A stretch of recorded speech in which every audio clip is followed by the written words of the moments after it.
Welcome to మీ Pramila recipes. ఇవాల్టి ఎపిసోడ్లో నేను మీకు healthy and tasty recipe gobi మంచూరియాను ఎలా తయారు చేయాలో చెప్పబోతున్నానండి. ఈ గోబీ మంచూరియా అంటే పిల్లలందరికీ చాలా ఇష్టం కదండి. మరి వాళ్ళు స్కూల్ నుండి వచ్చిన తర్వాత మనం ఈవినింగ్ వాళ్ళకి స్నాక్స్లా ఇలా చేసి పెట్టామనుకోండి, చాలా ఇష్టంగా తింటారండి. ఒకసారి నేను చెప్పిన ఇంగ్రీడియంట్స్తో మీ ఇంట్లో తయారు చేసి చూడండి, మీ అందరికీ కూడా తప్పకుండా నచ్చుతుందండి ఈ రెసిపీ. ముందుగా గోబీ మంచూరియాను తయారు చేసుకోవడం కోసం ఒక క్యాలీఫ్లవర్ను తీసుకోవాలండి. దీని చివర్లను మనం చక్కగా కట్ చేసుకోవాలి. ఇది మనకు మంచూరియన్ టైప్లో కావాలి కాబట్టి దీన్ని మనం పువ్వులుగా కట్ చేసుకోవాలండి. మరీ సన్నగా కట్ చేయకూడదు. ఇప్పుడు ఈ కట్ చేసినటువంటి క్యాలీఫ్లవర్ పువ్వులను ఒక బౌల్లో వేసుకోవాలి. ఇప్పుడు మరుగుతున్న నీళ్ళలో ఈ క్యాలీఫ్లవర్ పువ్వులను మనం వేసుకోవాలండి. వేసుకుని వీటిని బాయిల్ చేసుకోవాలన్నమాట. ఎందుకంటే దీంట్లో ఈ గోబీలో ఏంటంటే మనకు కనిపించినటువంటి చిన్న చిన్న పురుగులు ఉంటాయన్నమాట. ఇలా నీళ్ళల్లో వేసుకుని మనం మరిగించినట్లయితే కనుక ఆ పురుగులన్నీ పోతాయి. ఇప్పుడు ఈ నీళ్ళల్లో మనం ఒక 1/2 టేబుల్ స్పూన్ పసుపు వేసుకోవాలి. వేసుకుని ఒకసారి కలుపుకోవాలండి. కలుపుకుని వీటిని చక్కగా మరగనివ్వాలి. ఇవి సగం బాయిల్ అయిన తర్వాత మనం వీటిని తీసేసి వడకట్టుకునే దాంట్లో వేసుకోవాలండి. వేసుకుని ఇప్పుడు ఈ గోబీ పువ్వులన్నిటినీ మనం ఒక ప్లేట్లో పెట్టుకోవాలి.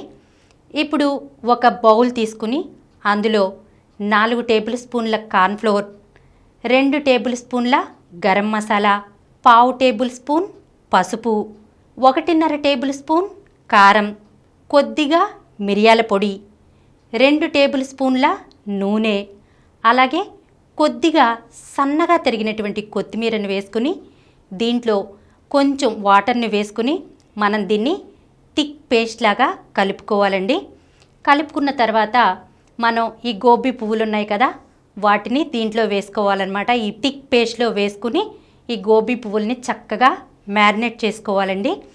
ఇప్పుడు ఒక బాండీ పెట్టుకుని అందులో డీప్ ఫ్రైకి సరిపడా ఆయిల్ పోసుకోవాలి. ఆయిల్ కాగిన తర్వాత అందులో మనం మ్యారినేట్ చేసుకున్నటువంటి ఈ గోబీ పువ్వుల్ని ఈ నూనెలో వేసుకుని చక్కగా మంచి కలర్ వచ్చే వరకు దీన్ని వేగనివ్వాలండి. ఇప్పుడు వీటిని ఒక ప్లేట్లో పెట్టేసుకోవాలి. ఇప్పుడు ఇంకొక ప్యాన్ పెట్టుకుని అందులో 3 టేబుల్ స్పూన్ల ఆయిల్ వేసుకోవాలండి. ఆయిల్ కాగిన తర్వాత అందులో 4 పచ్చిమిర్చి చీలికలు, అలాగే కొద్దిగా కరివేపాకు వేసుకోవాలండి. వీటిని చక్కగా వేగనివ్వాలి.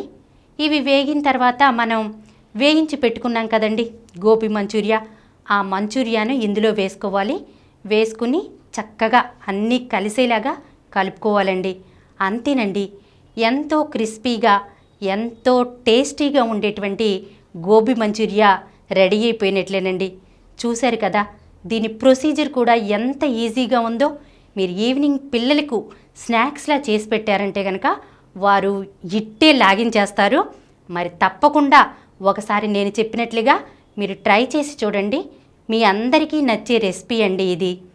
ఈ వీడియో మీకు నచ్చినట్లయితే మా ఛానల్కు సబ్స్క్రైబ్ చేయండి, లైక్ చేయండి, మీ ఫ్రెండ్స్కి షేర్ చేయండి. ఇలాంటి మరిన్ని వీడియోస్తో మీ ప్రమీల రెసిపీస్లో వచ్చే ఎపిసోడ్లో కలుసుకుందాం.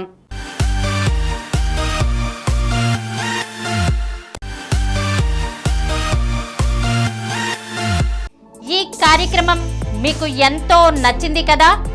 ఇటువంటి మరిన్ని వీడియోల కోసం అనతి కాలంలోనే 20 కోట్ల వ్యూస్ సాధించిన డాక్టర్ సమరం మల్టీ ఛానల్ నెట్వర్క్ సమర్పించు గోరా టేస్టీ వరల్డ్ ఛానల్కు సబ్స్క్రైబ్ చేయండి, లైక్ చేయండి, మీ ఫ్రెండ్స్కి షేర్ చేయండి.